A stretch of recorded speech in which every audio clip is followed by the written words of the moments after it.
اعوذ باللہ من الشیطان الرجیم بسم اللہ الرحمن الرحیم۔ پڑوسی کو تکلیف پہنچانا کتنا سخت گناہ ہے، آج انشاءاللہ ہمارا یہی موضوع ہے، ہم پڑھیں گے اور اللہ سے دعا ہے کہ ہم جو پڑھیں سنیں اللہ ہمیں اس پر عمل کرنے کی توفیق عطا فرمائے۔ اپنے ہمسایوں کو تکلیف پہنچانے سے باز رہو، کیونکہ اسلام میں ہمسایوں کو تکلیف پہنچانا حرام ہے۔ اللہ تعالیٰ نے تمام اہل ایمان مرد اور عورتوں پر سب لوگوں کے ساتھ عمومی طور پر نیکی کرنے کو لازم قرار دیا ہے اور ہمسایوں کے ساتھ خصوصی طور پر احسان کرنے کا حکم دیا ہے۔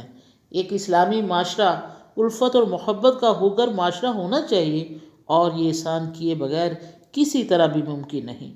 سیدنا ابو ہریرہ رضی اللہ تعالیٰ عنہ بیان کرتے ہیں کہ رسول اللہ صلی اللہ علیہ وسلم نے فرمایا، جو کہ اللہ تعالیٰ اور روز آخرت پر ایمان رکھتا ہے وہ اپنے ہمسائے کو تکلیف نہ پہنچائے، اور جو کہ اللہ تعالیٰ اور یوم آخرت پر ایمان رکھتا ہے اسے چاہیے کہ اپنے مہمان کی عزت و تکریم کرے، اور جو کہ اللہ تعالیٰ اور آخرت پر ایمان رکھتا ہے اسے چاہیے کہ خیر و برکت کی بات کرے یا پھر خاموشی اختیار کرے۔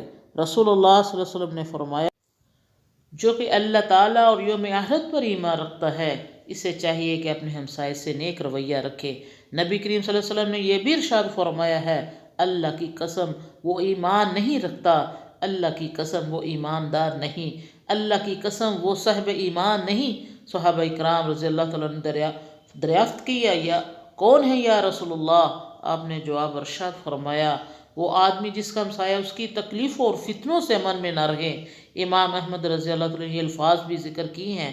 صحابہ کرام نے کہا، یا رسول اللہ اس کی تکلیفوں اور فتنے کیا ہیں؟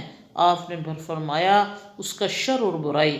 رسول اللہ صلی اللہ علیہ وسلم نے اور بھی ارشاد فرمایا، اللہ کی قسم وہ ایماندار نہیں ہے، اللہ کی قسم وہ ایماندار نہیں ہے، اللہ کی قسم وہ ایماندار نہیں ہے۔ پوچھا گیا، یا رسول اللہ یقیناً وہ آدمی نامراد ہوا اور خسارہ پا گیا، وہ کون شخص ہے؟ آپ نے ارشاد فرمایا، جو شخص جس کا پڑوسی اس کے فتنوں اور تکلیفوں سے محفوظ نہ رہے۔ صحابہ کرام نے عرض کیا، یا رسول اللہ اس کے فتنے اور تکلیفیں کیا ہیں؟ آپ صلی اللہ علیہ وسلم نے جواب ارشاد فرمایا، اس کا شر۔ سیدنا ابو ہریرہ رضی اللہ تعالیٰ عنہ روایت کرتے ہیں کہ رسول اللہ صلی اللہ علیہ وسلم نے ارشاد فرمایا، کون ہے جو مجھ سے یہ باتیں لینے کو تیار ہے، پھر ان پر خود عمل کرے یا ان کو کسی ایسے آدمی کو سکھا دے جو ان پر عمل پیرا ہو سکے۔ میں نے عرض کی، میں یا رسول اللہ، تو آپ نے میرا ہاتھ پکڑا اور 5 چیزیں گئیں۔ آپ نے فرمایا، نمبر 1 حرام کردہ چیزوں سے بچ کر رہنا، تو سب لوگوں سے بڑھ کر عبادت گزار بن جاؤ گے۔ نمبر 2 جو اللہ نے تیری قسمت میں رکھا ہے اس پر راضی ہو جا، تو سب لوگوں سے بڑا غنی بن جائے گا۔ نمبر 3 اپنے ہمسائے سے نیک رویہ رکھ، تو مومن بن جائے گا۔ نمبر 4 لوگوں کے لیے وہی پسند کر چیز جو اپنے لیے پسند کرتا ہے، تو مسلمان بن جائے گا۔ نمبر 5 زیادہ نہ ہنس، کیونکہ ہنسی کی کثرت دل کو مردہ بنا دیتی ہے۔ سیدنا عبداللہ بن عمر رضی اللہ تعالیٰ عنہ کے لیے ان کے گھر میں ایک بکری ذبح کی گئی، تو جب وہ گھر تشریف لائے تو پوچھا، کیا تم نے اپنے ہمسائے یہودی کو کچھ بھیجا؟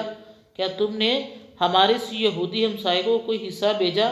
ہم نے عرض کی، نہیں۔ تو انہوں نے فرمایا، میں نے رسول اللہ صلی اللہ علیہ وسلم کو فرماتے ہوئے سنا تھا، جبرائیل مسلسل مجھے ہمسائے کے متعلق کہتے رہے، حتیٰ کہ مجھے یہ خیال آنے لگا کہ وہ اسے مال وراثت کا بھی حصہ دار بنا دیں گے۔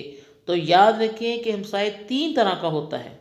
رشتہ دار مسلمان، تو اس کے 3 حقوق ہیں، ہمسائیگی کا حق، اسلام کا حق اور رشتہ داری کا حق۔ نمبر 2 صرف مسلمان، تو اس کے پہلے دونوں حقوق ہیں۔ نمبر 3 ذمہ، تو اس کا صرف پہلا حق ہے، تو اس کو عزت دہی اور تکلیف آسانی سے بچائے رکھنا متین ہوگا، اس کے ساتھ احسان کرنا چاہیے، یقیناً یہ بہت ہی بڑی خیر کا نتائج سامنے لائے گا۔